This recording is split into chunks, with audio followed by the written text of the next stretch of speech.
So guys আসসালামু আলাইকুম। আমরা সরাসরি চলে যেতেছি ফুটবল খেলার মাঠে। তো আমাদের পিছনে আছে আনোয়ার ভাই, আনোয়ার পাশা। সো উনি মাঠে স্লোগান দিবে, সবাই সঙ্গেই থাকেন। আমরা খেলা দেখে চলে এসেছি। সো ফাইনালি মাঠে চলে আসলাম। সো এখন খেলা দেখা শুরু করলাম।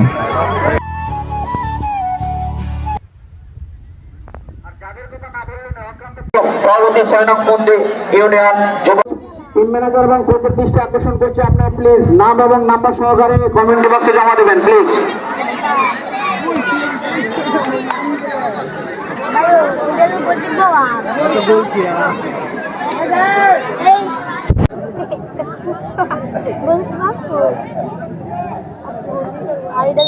লেফটের লম্বা বয়সী জাহাঙ্গীর লম্বা করে বাড়ানোর চেষ্টা, বল চলে গেল সাইড লাইনে প্রথম করে মাঠের বাইরে। থ্রোয়িং রোজমণি ফুটবল একাদশের অনুকূলে।